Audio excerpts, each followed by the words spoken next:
Hi everyone, welcome to the second video for the Quantitative Methods course. In this video we'll be talking about how to work with data in Stata. So how to import data, how to merge data sets, etc. Now one common scenario is that you would have an Excel data set which would have as a data structure columns as the variables. So here for example GV key being a variable indicating the specific company, year indicating the specific year from which the observation is, and the rows are in this case specific observations. In this case, for example, the second row here indicates that firm 1004 in 2010 had all these different values for these variables.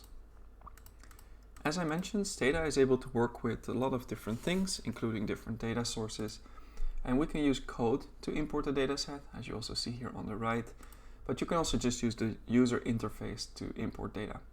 You can do so by selecting File and then going to Import, and here you see an overview of all the different data sets that Stata can just load up by default. So let's select first Excel, and then we'll browse to the file, here being a smaller data set compared to the bigger data set that we will work with later. And then if you select that, you get a bunch of different options. For example, had we had multiple sheets, you could select which sheet you would want to use here. If you want to select a specific cell range, that's possible. Here you see for right now, Stata thinks that the first row is a valid observation. We want to have those as the variable names, so we'll select that. And we don't want to import all the data as a string, because there are also numbers in here. And then we would just press OK, and you see here on the left the code which corresponds to that specific import. So what we could do now is select the code that we just had and put it in our do file, similar to what I did on the right here. So this piece of code here on the right that I just selected will do the same as what we just had. And in this case I don't need to have the full file path because the Excel file is in the same folder as the master file. So in this case what was just run was the import command specifically for Excel, the file name, and then different options saying we want this sheet, we want the first row to be the variable name, and we want to clear any data that we might have open already, given that Stata can only have one data set open at a time. We could also load up CSV, would be similar. We would say import, in this case not Excel but delimited for comma delimited, comma separated, and then this would point to a specific CSV file that you see here. Again, we can have different options there as well. Having loaded up data, as you can see here, you see different variables in the right half here now.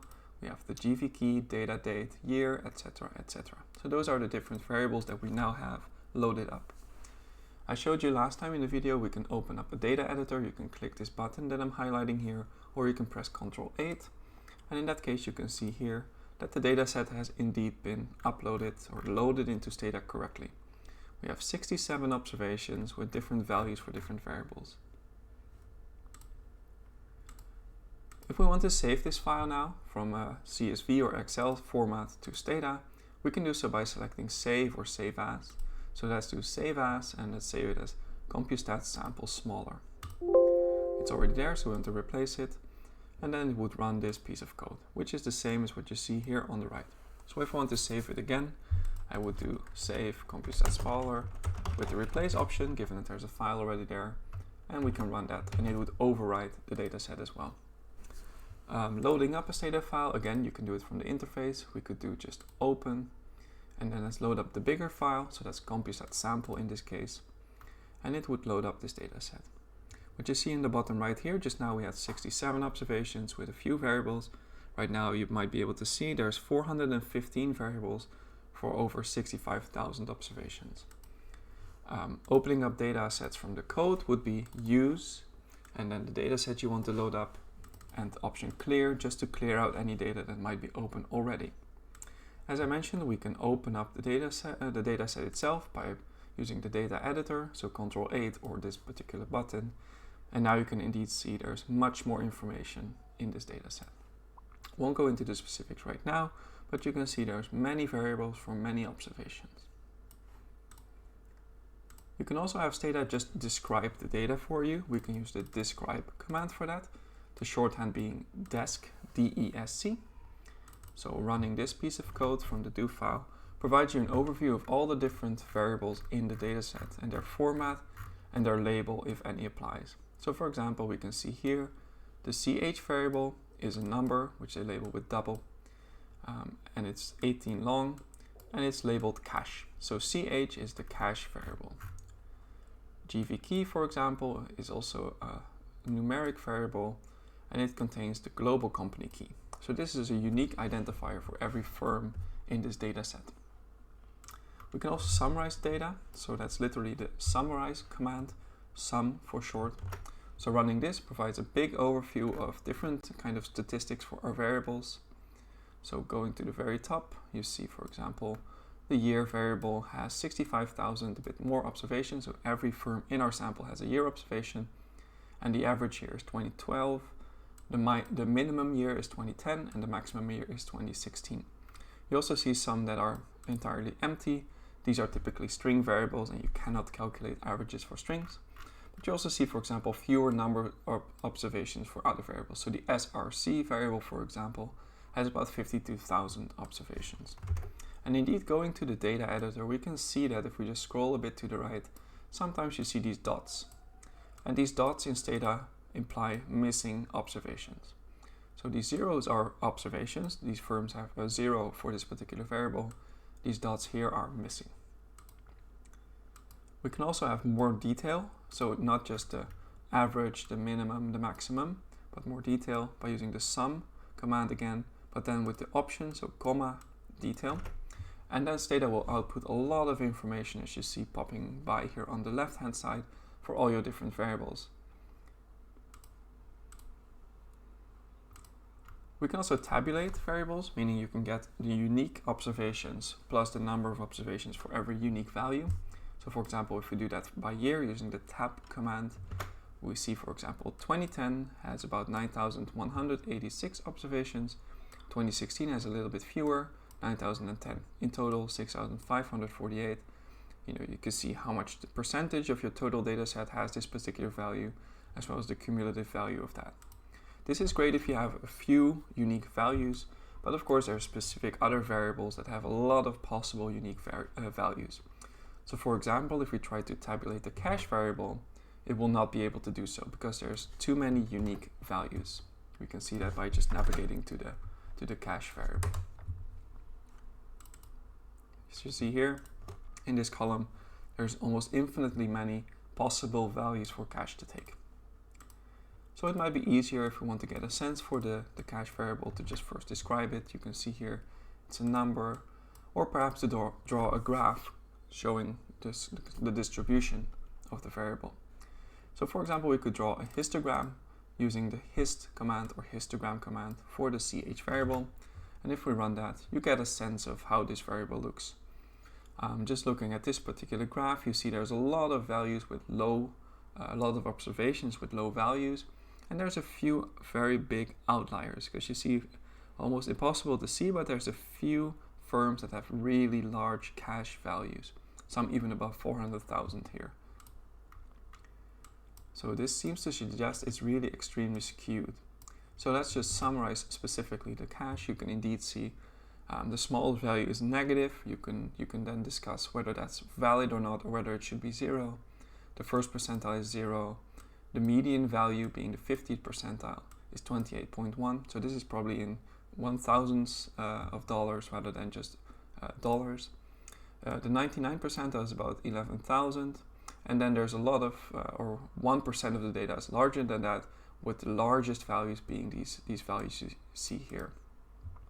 The average is 713, very large standard deviation, etc. And what you also see is that not all of our observations have a value for cache. So it has about 49,000 observations compared to the 65,000 that we have in total. We'll be using a few selections for data sets in a bit. So I just want to briefly run through the if statements that Stata can do. Specifically, if statements can be used to select, for example, specific observations if they meet specific criteria, or to run commands for specific subsets. So for example, we can say, I want to see the year, the unique values for year, but only for those firms that have exactly an observation of 2010 for the year variable. So that's this line that I'm running here, tab year if year is 2010. That means exactly equal to. And then you can see on the left hand side here, there's for 2010, that's the only valid value here. There's these 9,186 firms, and that's 100% of this subset. The exclamation mark equal means not equal to, so if you run that, you see all the other years, and there are specific numbers of observations, and there's different possible combinations you can do there. This straight line here means OR in Stata, so we can say tabulate the years for those which are in year 2010 or 2011. You can see here on the left hand side now, 2 years are tabulated. You can do for firms that are both in 2010 and 2011 at the same time. Of course, that's not possible, so then you get no observations. You can do those for less than 2011, less than or equal to 2011, larger than 2011, larger than or equal to. So there's all these kinds of different opportunities or possibilities you can do. If you want to look into the specific opportunities there, you can type help operators to see all the different options that Stata has. But specifically what I want to do now is see how the distribution of cash is for those firms that have more reasonable numbers than those outliers. So let's make a histogram of cash for those firms that have observation of cash smaller than 15,000. And running this, you see it's still very skewed, with many firms not having very large cash values. Even further restraining the range, you still see a very big skew. But you see a little bit more detail here now, compared to this very zoomed out picture that we had before. And likewise, you can also summarize using specific subsamples. So for example, we can say summarize the cash for all those firms in the year 2010. So running this here, you see the average in 2010 is 603. And we can do the same for 2016. And there you see the average is 873.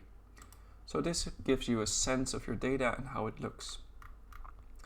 A next step that we might want to do is add data to this specific data set, and commonly that's done by matching. Matching means that you combine two data sets on a specific variable or maybe on two variables. So in this particular data set, being CompuStat, there's a GV key variable, which is a unique identifier for every firm, and there's also a year variable because every firm occurs in the data set once. There's 4 specific types of matching that Stata can do. One-to-one matching is when you have a unique observation that is matched to another unique observation. So to give you an example of that, I have prepared a small data set. And looking at that data set, you see, for example, here, there's a unique value in every row for GV key and year. So this firm in 1004 in 2010 has a value of 1. It's also possible to do many-to-many or many-to-one matches. In that case, there's many values on one data set, but only one unique value in another. So just to illustrate that, this would be a many-to-one match, where in our current data set we had multiple years occurring multiple times, but this particular data set has a unique value for 1 year and then a specific value associated with that. One important note though is that the variable names that you match on have to be the same in both data sets. So if in one data set there's GV key and in the other one is GV keys, the match wouldn't work. So loading up again the big data set, we can do these different matches by using the merge command. So let's first do the one-to-one merge. That's the merge command, and then we have here 1 to 1. Using as the identifiers both GV key and year. And we want to use the dataset CompuStat one-to-one match, the dataset I just showed. And to track the matches, we're going to generate a new variable called merge one-to-one. So running this command, you get this output here, and you will see at the very bottom, it will have added a new variable, the value variable here. And you see here that all the matches were successful, so 65,481 firm year observations were matched. And those take on the value of 3 on this merge one-to-one variable. During the many-to-one merge, you might recall there was a data set which had year as the identifier. So we're going to run merge many-to-one, because in the data set that we have open right now, there's multiple observations for every year, using the CompuStat many-to-one match. And we're going to generate a new variable which we call merge many-to-one. So running this one, we see that not all the observations were matched. Specifically, we see 9,186 observations were not matched. Those obtain a value of merge many to one equal 1. So tabulating this one, we can see indeed about 85% of the data, 86% got matched, and about 14% did not get matched. Since we matched on year, we can check for which year there was some problem.